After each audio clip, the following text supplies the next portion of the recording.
terapinya udah lama dari tahun 1938. Kalau di schizophrenia yaitu schizophrenia katatonik dan schizophrenia yang resisten obat. Mesin SCT-nya kita tekan, baru arus listriknya masuk. Nah itu arus listriknya itu diberikan itu 6 kali dari ambang kejangnya. Sebenarnya satu lagi, SCT itu ditanggung BPJS. Podcast, pojok obrolan sehat broadcast. Assalamualaikum warahmatullahi wabarakatuh. Waalaikumsalam warahmatullahi wabarakatuh. Kembali lagi hari ini di acara podcast, pojok obrolan sehat broadcast. Udah merdu belum dok? Merdu. Oke. Hari ini kita kedatangan tamu Dr. Lisdayanti SPKJ, dokter spesialis kesehatan jiwa. Kesehatan atau kedokteran sih? Kedokteran jiwa, oke. Dokter spesialis kedokteran jiwa. Nah, kita mau bahas apa sih sebenarnya hari ini? Nah, sebenarnya kalau kita ngebahas hari ini, mungkin teman-teman sobat sehat semua belum banyak tahu kayaknya nih terapi tentang kesehatan jiwa. Karena memang ada beberapa terapi yang ternyata di luar dari obat-obatan. Jadi memang ada. Dan itu ada di Rumah Sakit Durensawit. Nah itu namanya terapi elektrokonvulsif atau ECT atau terapi kejut listrik kalau kata Dokter Lisda ya. Oke dok. Sebelum ke situ apa kabar dokter? Alhamdulillah Mas Eko. Udah lama kita gak ngobrol ya. Iya benar. Oke dok. Disuruh datang terus habis itu ngobrolin tentang ECT. Nah mungkin sobat sehat semua gak tahu nih. Atau mungkin ada beberapa yang memang tahu tapi ya cuma sedikit-sedikit aja. Taunya emang ECT ya terapi kejut listrik sebenarnya apa sih sebenarnya ECT itu dok? Oh iya. ECT itu adalah suatu prosedur medis di mana pasien itu dalam keadaan teranestesi atau tidur. Kemudian kita berikan stimulasi di otaknya melalui arus listrik. Jadi diciptakan suatu kondisi seperti kejang. Oh oke. Jadi memang kondisi pasien ini memang tidak sadar ya? Oh, ya teranestesi. Teranestesi. Tidur ya oke. Dan tidur total itu ya? Iya. Dan itu sebenarnya terapinya baru atau lama sih dok? Terapinya udah lama dari tahun 1938 di Italia. Oke. 1938. Lama banget kan? Iya. Jadi orang Italia itu 2 orang yaitu Ugo Serletti dengan Lucio Bini yang pertama memulai uji coba. Iya, oke. Berarti sebenarnya terapi ini sudah lama dan masih dipakai sampai sekarang. Iya, terbukti efektif untuk beberapa kasus. Beberapa kasus untuk kesehatan jiwa ya, terutama ya. Dan sebenarnya berapa seefektif apa dok ECT ini kalau misalnya dilihat dari kondisi pasiennya ya dok ya, pasien jiwanya? Ya, jadi di systematic review ya. Jadi ada yang meneliti bahwa di tahun 2024 Kaiser et al. Itu mengemukakan bahwa dia bahkan lebih efektif dari obat. Oh ya? Yaitu pada kondisi depresi dan gangguan mood, bipolar yang depresi ataupun bipolar yang mania. Kemudian dia juga sangat efektif untuk yang depresi berat tadi, kemudian mania. Kalau di schizophrenia yaitu schizophrenia katatonik dan schizophrenia yang resisten obat. Resisten obat, udah gak ada obat ya, udah gak ketolong sama obat ya. Iya, udah gak ketolong sama obat. Karena biasanya emang jarang minum obat kan? Bisa juga atau dia udah kondisi yang kronis. Oke. Tapi kalau dilihat sendiri dok, sebenarnya bagaimana mekanisme SCT ini bekerja sih dok, gimana sih caranya? Iya, jadi dia bisa jadi terapi ya. Bisa jadi terapi. Jadi sebenarnya gini, pasien itu kan dalam kondisi tidur, teranestesi. Kemudian kita beri arus listrik di kepalanya, di sini. Dia bisa posisi alatnya itu bisa di bilateral gini, bitemporal, bitemporal ataupun ada yang satu unilateral aja. Jadi posisi alatnya dipasang gitu, kemudian kita ada mesin SCT-nya kita tekan, baru arus listriknya masuk. Nah itu arus listriknya itu diberikan itu 6 kali dari ambang kejangnya. Maksudnya gimana tuh 6 kali dari ambang kejangnya tuh? Ada yang neliti bahwa kalau dikasih dosis yang segini, dosis yang kecil misalnya dosis yang sedang, ternyata kalau dosis yang lebih Tinggi. tinggi, yang 6 kali dari ambang kejang itu malah yang efektif. Oh, malah lebih efektif. Lebih efektif. Nah, ini mekanismenya adalah karena dia merangsang neurotransmitter GABA. GABA itu menghambat seluruh jaras-jaras dopamin, serotonin segala macam. Jadi inhibitorik dihambat. Jadi otak itu tidak berlebihan dirangsang pada saat orang yang stres, pada saat orang cemas, pada saat kondisi-kondisi gangguan jiwa itu kadang dihambat. Dihambat berlebihan. Berlebihan. Nah, dan itu fungsinya untuk dihambat.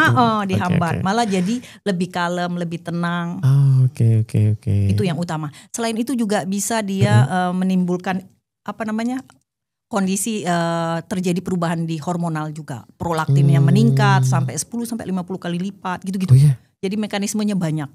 Ada juga yang proliferasi sel-sel glial. Kemudian juga faktor pertumbuhan juga ada. Di otak juga. Kita ada neurogenesis. Nah, itu BDNF-nya meningkat juga. Gitu-gitu.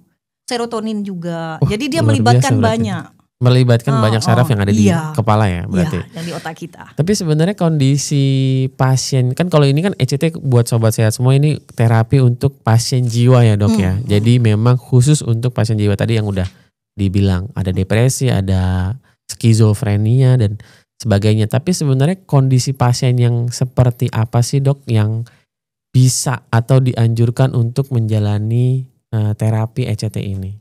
Di sini ada 4 ya. Ada depresi. 4. Depresi itu ada 5 kondisi yang bisa di ECT. Tapi itu semuanya bisa?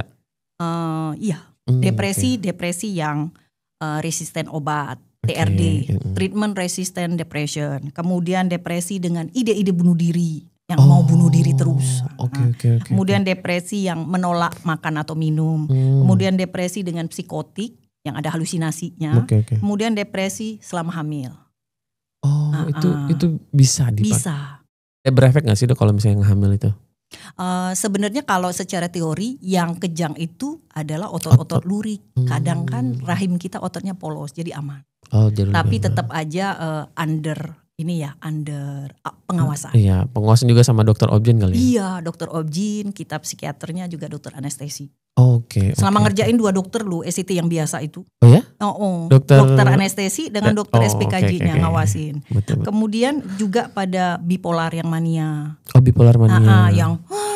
Yang lebih senang ya? Senang, happy. Kemudian pada schizophrenia yang akut, katatonik, schizophrenia yang tadi resisten obat. Kemudian pada kondisi medis umum, pada sindroma maligna ada yang alergi dengan obat antipsikotik. Ada sindroma. Dan itu bisa pakai ini. Bisa direkomendasikan untuk ECT ya? Parkinson, epilepsi dan endokrinopati. Parkinson juga ada? Bisa. Sebenarnya bisa. Tapi kan yang ngerjain mestinya saraf. Iya, bukan saraf. Bukan dokter psikiatri. Saraf ya ternyata. Oke. Kalau dari lihat itu kan pasien, gimana prosedurnya dok? Kalau misalnya memang di rumah sakit Durian Sawit ya, gimana prosedur untuk bisa dapat ECT ini? Gitu? Sebenarnya satu lagi, ECT itu ditanggung BPJS. Jadi ECT ini ditanggung BPJS. Pasien mau ECT pertama kali ya harus dirawat. Karena apa? Ada screening pra-nya dulu. Sebelum ECT kita screening dulu dari pemeriksaan fisiknya, kemudian juga laboratorium, kemudian jantungnya, kemudian juga kita harus tetap inform concern ke keluarganya. Keluarga harus mengetahui juga ya? Jadi dirawat, kemudian selama dirawat itu kita konsulkan ke dokter jantung, kemudian konsulkan ke dokter anestesi. Setelah itu baru kita inform concern, baru kita melakukan tindakan. Jadwalin. Dijadwalkan. Tapi itu untuk ECT. Untuk pasien rawat inap saja atau yang rawat jalan juga bisa dok? Bisa. Dua-duanya bisa. Jadi untuk yang rawat pertama kali kita rawat inap dulu karena ada prosedur. Pra ECT-nya tadi. Kemudian kita malam dia sebelum ECT kita puasakan. Kemudian baru obat paginya nggak diberikan, baru kita lakukan ECT.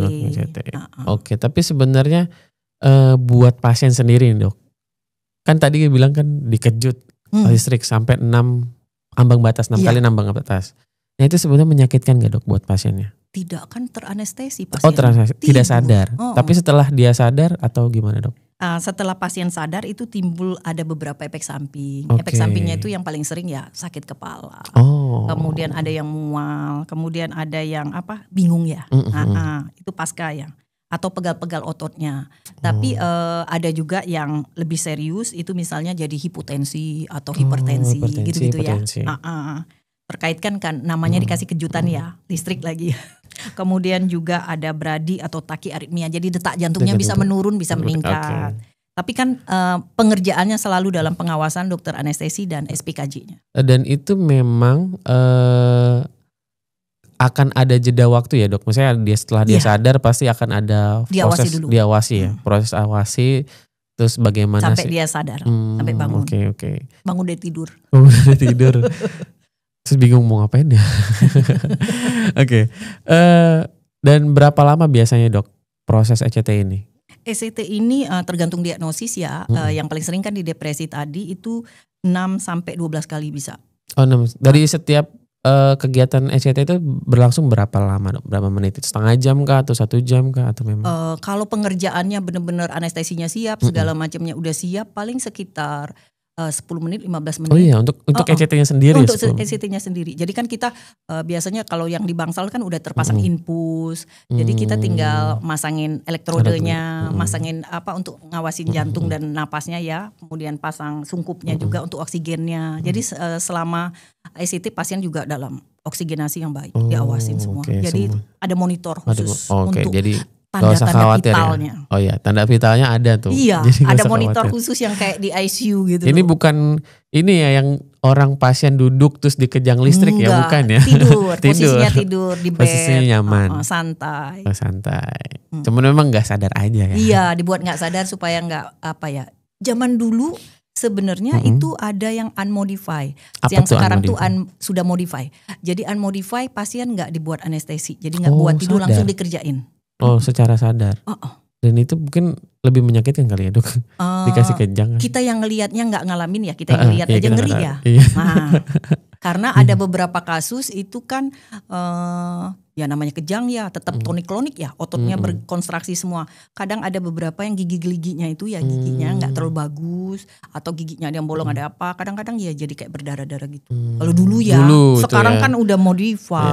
Ya, jadi udah nggak usah khawatir ya. Nggak bener-bener udah aman lah, udah nyaman. Tinggal safety, memang patient safety banget. Ya.